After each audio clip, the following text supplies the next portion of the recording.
मैं डॉक्टर भामा अग्रवाल आपके अपने यूट्यूब चैनल पर आपका स्वागत करती हूँ, अभिनंदन करती हूँ। आइए प्यारे बच्चों, आज हम ध्रुव स्वामिनी नामक नाटक का अध्ययन शुरू करते हैं। इस नाटक के अध्ययन से पूर्व इसे सरल और सहज बनाने के लिए हमें इसकी भूमिका को समझना होगा, जो इस प्रकार है।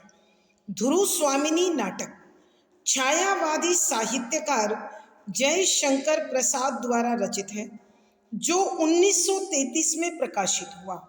यह भारतीय इतिहास के स्वर्ण युग गुप्त काल की पृष्ठभूमि को लेकर रचा गया। इसमें पुरुष सत्तात्मक समाज के शोषण के विरुद्ध नारी के विद्रोह द्वारा उसके अस्तित्व, अस्मिता, अधिकार, अनुचित विवाह से मोक्ष तथा पुनर्लगन की समस्या का समाधान प्रस्तुत किया गया है।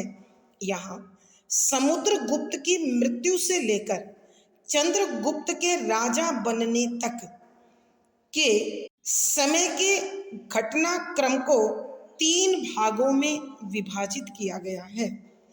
पात्र सूची: ध्रुव स्वामिनी, मंदाकिनी, कोमा, चंद्रगुप्त, रामगुप्त, शिखर स्वामी, पुरोहित, शकराज, खिंगिल, मिहिरदेव, सामंत कुमार, शक सामंत, प्रतिहारी, प्रहरी, दासी, कुबड़ा, बोना, हिजड़ा, नर्तकियां। प्रथम अंक इस प्रकार है। द्वितीय दृश्य के कुछ स्मरणीय बिंदु इस प्रकार हैं। नंबर 1, दूसरे दृश्य के आरंभ में शक दुर्ग के बगीचे में कोमा बड़े प्रेम से पौधों की देखभाल कर रही है। नंबर 2, कोमा अपने हृदय में समाये शकराज के प्रेम से पुलकित यौवन को बसंत का उत्सव मानती है और अपने मनोभाव एक गीत के रूप में व्यक्त करती है। नंबर 3, तभी शकराज अपने ख्यालों में खोया हुआ नग्न तलवार हाथ में लिए वहां आकर टहलने लगता है, मगर कोमा को नहीं देखता। नंबर 4, शकराज के टहलने की आहट से कोमा को उसके आने का पता चलता है। नंबर 5, जहां कोमा शकराज से अनन्य प्रेम करती है, वहां शकराज उसे विलास की सहचरी मानता है और वाग्दत्ता कहकर फुसलाए रखता है। नंबर 6, शकराज खिंगिल के न आने से चिंतित है, अतः कोमा से मदिरा मांगता है। नंबर 7, तभी खिंगिल आकर रामगुप्त द्वारा शर्तों के मानने की सूचना देता है। नंबर 8, शर्तों की स्वीकृति से प्रसन्न शकराज शक सामंतों के साथ अत्यधिक मदिरा और नृत्य के साथ विजय उत्सव मनाता है। नंबर 9, रात्रि बढ़ने के साथ साथ ध्रुव स्वामिनी के लिए शकराज की बेचैनी बढ़ने लगती है। नंबर 10, तभी खिंगिल दुर्ग तोरण में शिविकाएं अर्थात पालकियां आने की सूचना देता है। नंबर 11, खिंगिल शकराज से ध्रुव स्वामिनी की एकांत में मिलने की इच्छा के विषय में बताता है। नंबर 12, शकराज ध्रुव स्वामिनी का मजाक उड़ाते हुए उसकी इच्छा स्वीकार कर एकांत में मिलने को राजी हो जाता है। नंबर 13, कोमा शकराज को समझाते हुए कहती है कि आज तुम एक स्त्री को अपने पति से विच्छिन्न कराकर अपने गर्व की तृप्ति के लिए कैसा अनर्थ कर रहे हो और नाराज होती है। नंबर 14, शकराज इस दुष्कर्म को राजनीतिक प्रतिशोध कहकर टालता है। नंबर 15, शकराज कोमा के इस वार्ता के समय आचार्य मिहिरदेव आ जाते हैं और वह इस दुष्कर्म को अनुचित ठहराते हैं। नंबर 16, कामुक शकराज उनकी अवहेलना करता है तो वो जाने लगते हैं। नंबर 17, उसी समय आकाश में विचरते नील लोहित धूमकेतु को देखकर अमंगल की सूचना देते हैं। नंबर 18, ध्रुव स्वामिनी के वेश में चंद्रगुप्त और ध्रुव स्वामिनी शकराज के समक्ष असली ध्रुव स्वामिनी होने का नकली दावा कर उसे भ्रमित करते हैं। नंबर 19, तभी चंद्रगुप्त असली वेश में आकर शकराज को द्वंद्व युद्ध के लिए ललकारता है। नंबर 20, शकराज मारा जाता है तभी मगध सामंत किले पर अधिकार कर लेते हैं। नंबर 21, सभी ध्रुव स्वामिनी की जय हो के नारों के साथ दुर्ग में प्रवेश करते हैं और पर्दा गिरता है। आइए प्यारे बच्चों, अब हम इस दूसरे अंक के पदों की व्याख्या के द्वारा इसकी विषय वस्तु को समझने की कोशिश करते हैं। पद संख्या 9, कोमा, प्रश्न स्वयं किसी के सामने नहीं आते। मैं तो समझती हूं कि मनुष्य उन्हें जीवन के लिए उपयोगी समझता है। मकड़ी की तरह लटकने के लिए अपने आप ही वह जाल बुनता है। जीवन का प्राथमिक प्रसन्न उल्लास मनुष्य के भविष्य में मंगल और सौभाग्य को आमंत्रित करता है। उससे उदासीन न होना चाहिए महाराज। प्रसंग प्रस्तुत पंक्तियां छायावादी साहित्यकार श्री जयशंकर प्रसाद जी द्वारा रचित ध्रुव स्वामिनी नाटक के दूसरे अंक से ली गई हैं। संदर्भ, यहाँ नाटककार ने ऐतिहासिक पृष्ठभूमि का आधार लेकर उसमें कल्पना से एक ऐसा ताना बाना बुना है जिसमें नारी के अस्तित्व, उसकी अस्मिता, अधिकार और पुनर्लगन की समस्या का समाधान प्रस्तुत किया गया है। यहाँ शकराज जब अपने लिए ध्रुव स्वामिनी और शक सामंतों के लिए मगध सामंतों की पत्नियों की मांग करता है तो वह अत्यधिक व्याकुलता से किंगिल का इंतजार कर रहा है और सोच रहा है कि कहीं किंगिल को इस अनुचित मांग के चलते गुप्त सम्राट ने उसे कारावास में न डाल दिया हो, और वह बेचैनी से इधर उधर टहलने लगता है। और उसकी पदचाप सुनकर कोमा, जो वहां पहले से उपस्थित थी, खड़ी हो जाती है। अचानक शकराज उसे देखकर चौंक जाता है।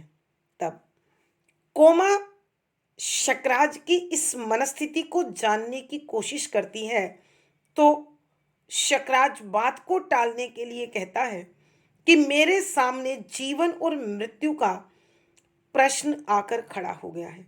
ऐसे में कोमा उसे समझाते हुए कहती है कि व्याख्या शब्दों के अर्थ साथ साथ। यहाँ कोमा शकराज को समझाते हुए कहती है कि महाराज, आप जिस जीवन और मृत्यु के प्रश्न की बात कर रहे हैं वह कभी भी अपने आप नहीं आता है।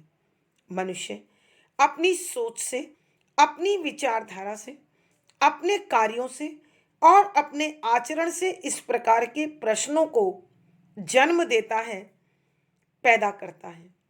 ये कभी भी अपने आप चलकर किसी के जीवन में प्रवेश नहीं करते हैं। और मेरा मानना यह है कि इन प्रश्नों को मनुष्य स्वयं उत्पन्न भी करता है और वह उन्हें अपने जीवन के लिए जरूरी भी समझता है, महत्वपूर्ण भी समझता है, उपयोगी भी समझता है। इसीलिए इस चिंताजनक माहौल को वह स्वयं अपने लिए निर्धारित करता है, निर्मित करता है। मकड़ी की तरह लटकने के लिए अपने आप ही वह जाल बुनता है कि जिस प्रकार जाले से निकले हुए किसी तार से मकड़ी लटकती है और जाले तक पहुंचने के लिए प्रयास करती रहती है, ठीक उसी प्रकार मनुष्य भी अपने इर्द गिर्द प्रश्नों का, समस्याओं का, विवादों का एक ऐसा घेरा निर्मित कर लेता है जिसमें वह छटपटाता रहता है, बेचैन रहता है, व्यथित रहता है, व्याकुल रहता है, लेकिन फिर भी उसमें रहना उसे आवश्यक लगता है, उपयोगी लगता है। जीवन का प्राथमिक प्रसन्न उल्लास मनुष्य के भविष्य में मंगल और सौभाग्य को आमंत्रित करता है कि मानव जीवन में तो आरंभ से ही खुशी और उमंग होती है, जो मनुष्य के जीवन में भविष्य के लिए सुख, शांति, सौभाग्य और आनंद का निर्माण करता है। अर्थात यहाँ कोमा के कहने का अभिप्राय यह है कि ईश्वर ने मानव जीवन के लिए जो प्रसन्नता स्वाभाविक रूप से उसे सौंपी है, यदि मनुष्य उसी के साथ जीवन जीता चले तो उसका जीवन हमेशा सुखमय, शांत और आनंददायी होता है। उससे उदासीन न होना चाहिए महाराज, कि परमात्मा के इस विधान से हमें कभी भी उदासीन नहीं होना चाहिए, उसे समझने में भूल नहीं करनी चाहिए, उसे अवश्य पहचान लेना चाहिए। आइए बच्चों, एक बार फिर इस पद की व्याख्या करते हैं। यहाँ कोमा महाराज शकराज को समझाते हुए कहती है कि महाराज, प्रश्न कभी भी किसी मनुष्य के जीवन में अपने आप नहीं आते हैं। मनुष्य स्वयं अपने आचरण, अपने कार्य, अपने दृष्टिकोण, अपनी विचारधारा से उन्हें अपने चारों ओर निर्मित करता रहता है। और मेरा मानना तो यह है महाराज कि मनुष्य उन्हें अपने जीवन के लिए उपयोगी, महत्वपूर्ण और आवश्यक समझता है। इसीलिए हर पल इन्हें निर्मित करता रहता है, पैदा करता रहता है, बनाता रहता है।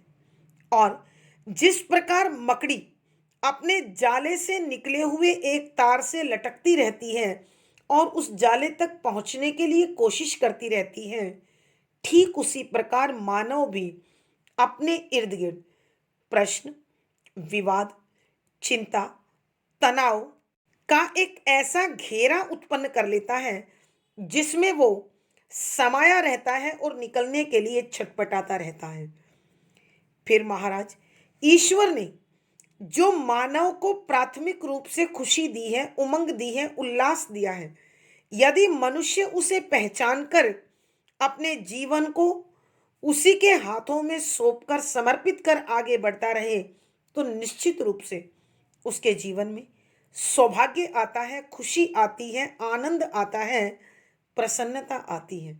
महाराज, मनुष्य को उसे पहचानना चाहिए, उसे भूलकर, उसके प्रति उदासीन रहकर अपने लिए कभी भी चिंता, तनाव और परेशानी का निर्माण नहीं करना चाहिए। भावार्थ, यहाँ कहने का भाव यह है कि मनुष्य स्वाभाविक खुशी को नकार कर कृत्रिमता के साथ जो खुशी ढूंढता है, जो अहम की संतुष्टि ढूंढता है, वही उसके लिए वास्तव में दुखों का मूल कारण होती है। विशेष यहाँ कोमा ने अपने दार्शनिक तत्व के माध्यम से शकराज को समझाने की कोशिश की है। शुद्ध साहित्यिक खड़ी बोली है, तत्सम प्रधान शब्दावली है, शांत रस प्रसाद गुण है, लक्षणा शब्द शक्ति है, संवादात्मक शैली और अनुभूति परक बिंब है। पद संख्या 10 शकराज, सौभाग्य और दुर्भाग्य मनुष्य की दुर्बलता के नाम है। मैं तो पुरुषार्थ को ही सबका नियामक समझता हूं। पुरुषार्थ ही सौभाग्य को खींच लाता है। हाँ, मैं इस युद्ध के लिए कभी उत्सुक नहीं था कोमा। मैं ही दिग्विजय के लिए नहीं निकला था। कोमा, संसार के नियम के अनुसार आप अपने से महान के सम्मुख थोड़ा सा विनीत बनकर इस उपद्रव से अलग रह सकते थे, शकराज, यही तो मुझसे नहीं हो सकता। प्रसंग पूर्ववत संदर्भ। यहाँ जब कोमा शकराज को समझाती है कि महाराज, प्रश्न किसी के सामने अपने आप नहीं आते, मनुष्य स्वयं उन्हें अपने जीवन में खींच कर लाता है और अपने जीवन के सौभाग्य से, आनंद से, खुशी से मुंह मोड़ लेता है।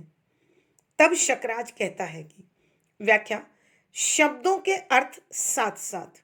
यहां शकराज कोमा की उस बात का उत्तर देते हुए कि मनुष्य स्वयं अपने सौभाग्य के प्रति उदासीन बना रहता है, तब शकराज कहता है सौभाग्य और दुर्भाग्य मनुष्य की दुर्बलता के नाम है कि मानव अपनी कमजोरी को छिपाने के लिए स्थितियों को अच्छा और बुरा कहकर अपने आप को सौभाग्यशाली है, अभागा कहता है। मेरा मानना है कि मनुष्य का पुरुषार्थ, उसकी मेहनत, उसका श्रम और उसकी लगन ही इन सबको निर्धारित करती है कि मनुष्य के जीवन में सौभाग्य होगा अथवा दुर्भाग्य।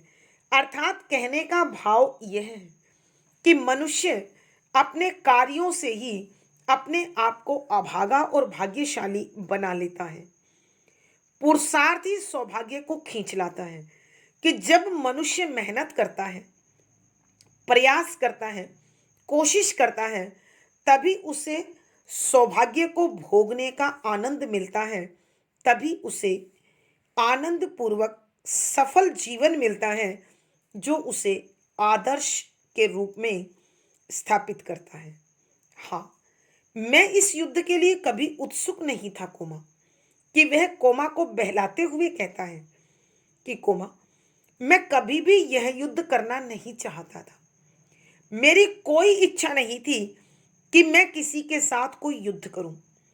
मैं ही दिग्विजय के लिए नहीं निकला था, कि केवल मैं अकेला नहीं था जो इस संपूर्ण पृथ्वी को, दसों दिशाओं को जीत लेना चाहता था। मेरे अतिरिक्त कोई और भी है जो इस दिग्विजय के लिए निकला है और जो मुझे जीत लेना चाहता है। तो ऐसी स्थिति में भला मैं अपनी हार कैसे स्वीकार करूं? तब कोमा समझाते हुए कहती है कि इसे हार नहीं कहते। संसार के नियम के अनुसार आप अपने से महान के सम्मुख थोड़ा सा विनीत बनकर इस उपद्रव से अलग रह सकते थे, कि यदि संसार के उस नियम को मान लें कि ताकतवर के समक्ष हम नतमस्तक हो जाएं, थोड़ा सा झुक जाएं, तो हम इस प्रकार के विद्रोह से, युद्ध से, अशांति से, हिंसा से अपने आप को बचा सकते हैं। अर्थात कहने का भाव यह है कि महाराज, जिसे आप दिग्विजय के लिए निकला हुआ मान रहे हो, अगर हम उसके सामने थोड़ा सा झुककर संधि कर लें तो इस जनधन की हानि, इस हिंसा, युद्ध, विद्रोह की स्थिति से अपने आप को बचा सकते हैं। फिर शकराज उसका उत्तर देते हुए कहता है, यही तो मुझसे नहीं हो सकता कि मैं स्वाभिमानी राजा हूं और अपने स्वाभिमान को एक तरफ रखकर मैं किसी से समझौता नहीं कर सकता, किसी की दास्ता स्वीकार नहीं कर सकता। आइए बच्चों, एक बार फिर इस पद की व्याख्या करते हैं। यहां शकराज कोमा के उस बात का उत्तर देते हुए कि सौभाग्य को मनुष्य स्वयं अपनी इच्छा से दुर्भाग्य में बदल लेता है, तब शकराज कहता है कि सौभाग्य और दुर्भाग्य मनुष्य की कमजोरियों के नाम है। अर्थात मनुष्य अपनी विवशता को, अपनी मजबूरी को, अपनी कमजोरी को कभी सौभाग्य का नाम देता है और कभी अपने आप को अभागा, निर्भाग मानता है। मेरा मानना है कि सौभाग्य होगा या दुर्भाग्य, इसका निर्णय केवल मनुष्य का श्रम कर सकता है, उसकी मेहनत कर सकती है, उसका पुरुषार्थ कर सकता है, उसकी लगन कर सकती है, उसके कार्य कर सकती हैं। और यदि मनुष्य कर्मशील है, कर्म के पथ पर बढ़ने वाला है, पुरुषार्थी है, मेहनती है, तो वह अपने लिए सौभाग्य को अवश्य खींच लाता है। अर्थात कहने का भाव यह है कि एक मेहनती व्यक्ति के लिए सौभाग्य हमेशा अपना दरवाजा खुला रखता है।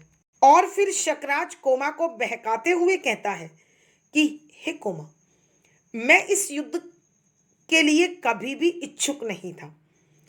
मैं इस युद्ध को कभी लड़ना नहीं चाहता था, परंतु मैं ही दिग्विजय के लिए नहीं निकला था कि मेरी ही इच्छा नहीं थी कि मैं समूची विश्व का विजेता बनूं, कि समूचे संसार का एक क्षत्र राजा बनूं, दसों दिशाओं को जीत लूं। तब कोमा महाराज से कहती है कि महाराज, संसार के नियम के अनुसार हमें ताकतवर के समक्ष नतमस्तक होना पड़ता है।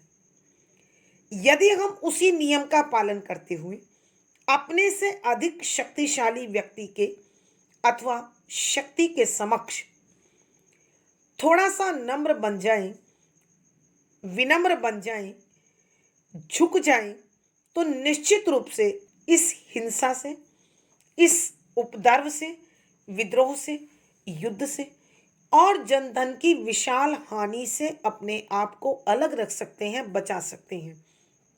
तब शकराज स्वाभिमान की आड़ में कोमा से कहता है कि कोमा, मुझसे यही तो नहीं हो सकता।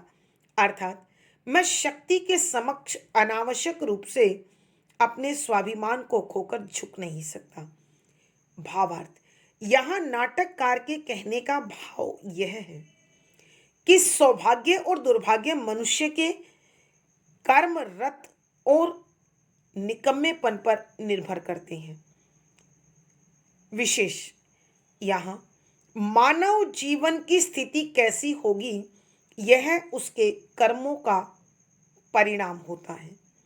शुद्ध साहित्यिक खड़ी बोली है, तत्सम प्रधान शब्दावली है, शांत रस प्रसाद गुण है, संवादात्मक शैली और अनुभूति परक बिंब है। पद संख्या 11 कोमा, अभावमयी लघुता में मनुष्य अपने को महत्वपूर्ण दिखाने का अभिनय न करे तो क्या अच्छा नहीं है? शकराज चिढ़कर, यह शिक्षा अभी रहने दो कोमा। मैं किसी से बड़ा नहीं हूं तो छोटा भी नहीं बनना चाहता। तुम अभी तक पाषाणी प्रतिमा की तरह वहीं खड़ी हो। मेरे पास आओ। कोमा पाषाणी, हाँ महाराज। पाषाणी के भीतर भी कितने मधुर स्रोत बहते रहते हैं। उसमें मदिरा नहीं, शीतल जल की धारा बहती है, प्यासों की तृप्ति। प्रसंग पूर्ववत संदर्भ, यहाँ शकराज कहता है कि मैं ऐसी भयंकर परिस्थिति से घिरा हुआ हूं कि मेरे सामने जीवन और मृत्यु का प्रश्न है। तब कोमा समझाती है कि संसार का नियम है, शक्तिशाली के समक्ष हमें थोड़ा विनम्र होकर अपने आप को भारी नुकसान और तनाव से बचा लेना चाहिए। तब शकराज कहता है कि मुझसे यही नहीं हो सकता, अर्थात मैं विनम्र नहीं हो सकता। तब कोमा फिर कहती है, अभावमयी लघुता में, अभावमयी जिसके पास कमी है, लघुता छुटपन, छोटापन में मनुष्य मानव अपने को महत्वपूर्ण दिखाने का, खुद को महत्वपूर्ण विशेष दिखाने का अभिनय ना करे, नाटक ना करे तो क्या अच्छा नहीं है? क्या उससे कुछ बुरा हो सकता है, नुकसान हो सकता है? कि कोमा फिर शकराज को समझाते हुए कहती है कि मनुष्य के पास यदि कोई कमी है, किसी चीज का अभाव है, तो वह उस छुटपन में अपने आप को और भी अधिक विशेष और महत्वपूर्ण दिखाने की कोशिश करता है। प्यारे बच्चों, यहाँ इसी का भाव सामने रखती मुझे एक पंक्ति याद आ रही है, अधजल गगरी छलकत जाए। अर्थात जहाँ किसी तत्व की कमी होती है, वह उछल उछल कर अपने आप को दर्शाती है। तो यहाँ कोमा के कहने का भाव कुछ इसी प्रकार का है कि जब मानव के पास कुछ कमी होती है तो वह अपने उस दोष को, अपनी उस कमी को, अपने उस छुटपन में खुद को महत्वपूर्ण दिखाने की कोशिश करता है, खास बनकर दिखाता है, विशेष बनकर दिखाने की कोशिश करता है। और अगर वो जैसा है वैसा ही दिखे, अर्थात अपनी स्थिति के अनुसार आचरण करे, तो वह भी और दूसरे भी आनंद से, प्रसन्नता से रह सकते हैं। तब शकराज कहता है, चिढ़कर, चिढ़ता हुआ, यह शिक्षा अभी रहने दो कोमा, कि कोमा इस प्रकार का ज्ञान तुम मुझे अभी मत सिखाओ।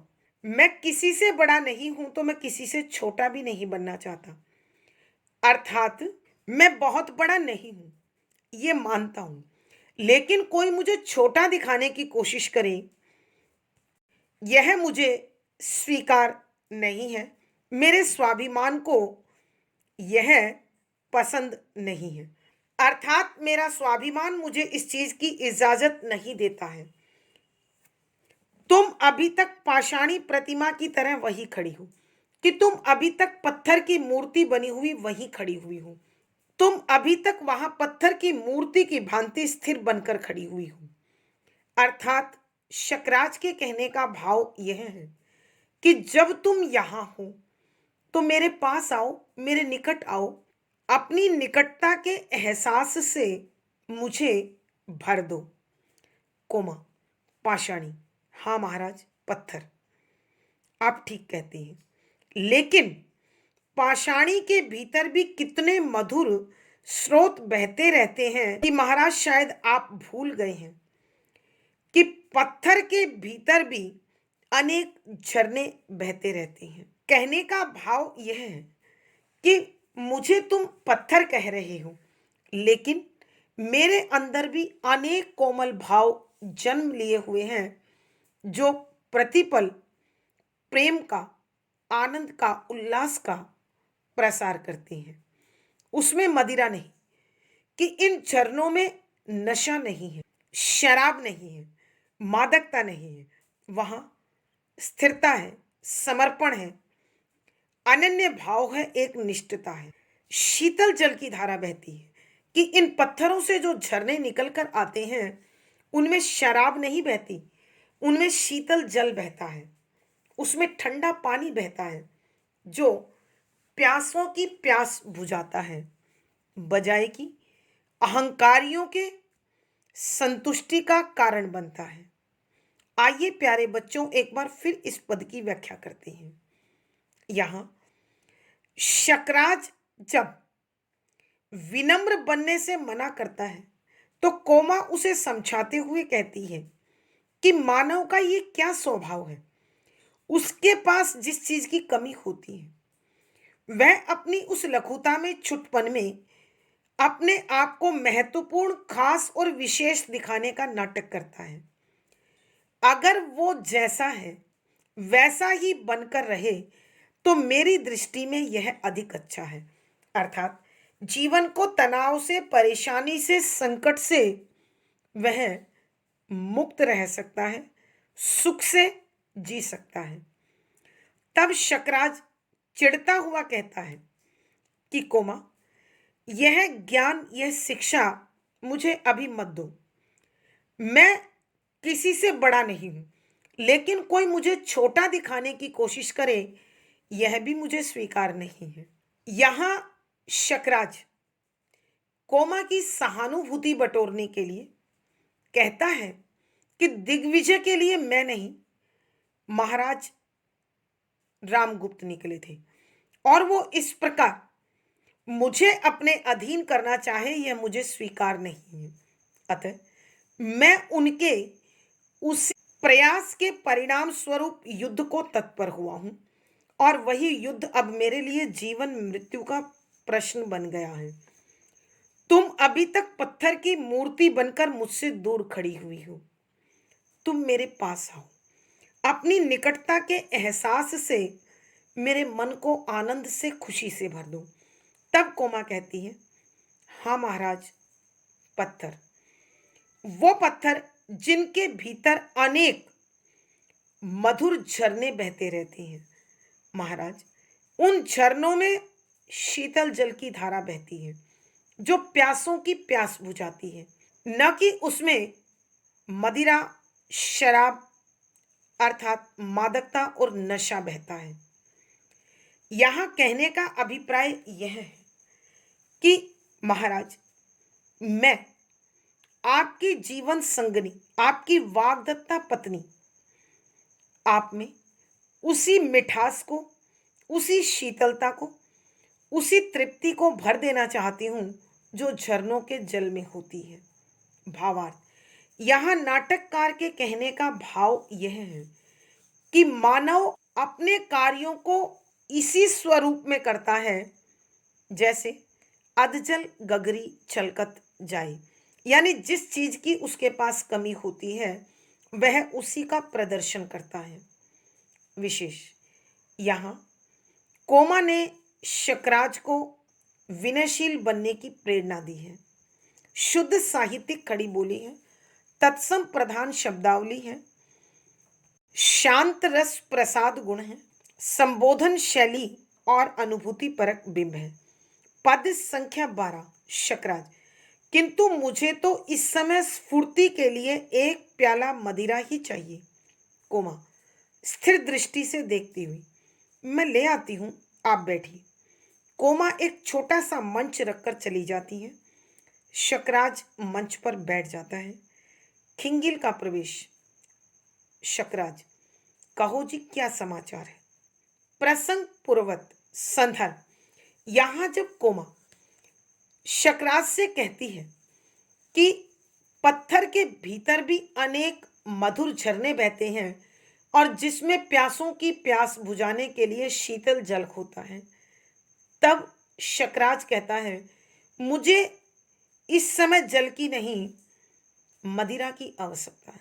व्याख्या, शब्दों के अर्थ आवश्यकता के अनुसार, किंतु परंतु मुझे शकराज ने अपने लिए इस समय, इस घड़ी स्फूर्ति ताजगी के लिए एक प्याला मदिरा शराब ही चाहिए। कि मैं मानता हूं कोमा, झरनों में शीतल जल होता है और वो प्यासों की प्यास बुझाता है, लेकिन इस समय मेरी जो मनस्थिति है, मेरी जो परिस्थिति है, मेरे जो हालात हैं, ऐसे में मुझे ताजगी के लिए एक प्याला शराब ही चाहिए। अर्थात शकराज कहना चाहते हैं कि इस चिंता से मुक्ति के लिए, तनाव से मुक्ति के लिए मुझे एक प्याला शराब चाहिए, ताकि उसके नशे में मैं अपने आप को पल भर तनाव मुक्त कर पाऊं, चिंता मुक्त कर पाऊं। तब कोमा स्थिर दृष्टि से देखती है और शकराज से कहती है, महाराज मैं ले आती हूं, आप बैठ जाइए। और वहां कोमा एक चौकी रखकर चली जाती है जिस पर शकराज बैठ जाते हैं। तभी गुप्त शिविर से लौटा हुआ खिंगिल उनके पास आता है और शकराज बड़ी बेसब्री से, बड़ी बेचैनी से जो उनका इंतजार कर रहा है, आते ही पूछता है, कहो जी क्या समाचार है। कि बताओ तुम क्या संदेश लेकर आए हो। क्या गुप्त सम्राट ने उसे मान लिया। आइए प्यारे बच्चों, एक बार फिर इस पद की व्याख्या करते हैं। यहां जब कोमा कहती है पत्थरों के बीच प्यासों की प्यास बुझाने वाले झरने बहते हैं, तब शकराज उससे कहता है कि कोमा, मुझे तो इस समय चिंता से, तनाव से मुक्ति के लिए केवल एक प्याला शराब चाहिए। अर्थात बिना शराब के, बिना उसके नशे के, उसकी मादकता के मैं अपने आप को इस तनावपूर्ण स्थिति में शांत नहीं रख सकता। तब कोमा स्थिर दृष्टि बनाए रखती है। किसी प्रकार का कोई परिवर्तन, कोई आक्रोश, गुस्सा या प्रेम उसकी नजरों में दिखाई नहीं देता और वो शांत भाव से उसे देखती हुई कहती है कि मैं ले आती हूं महाराज, आप आराम से बैठिए। तब कोमा वहां एक छोटी सी चौकी रखकर चली जाती है जिस पर शकराज आकर बैठ जाता है।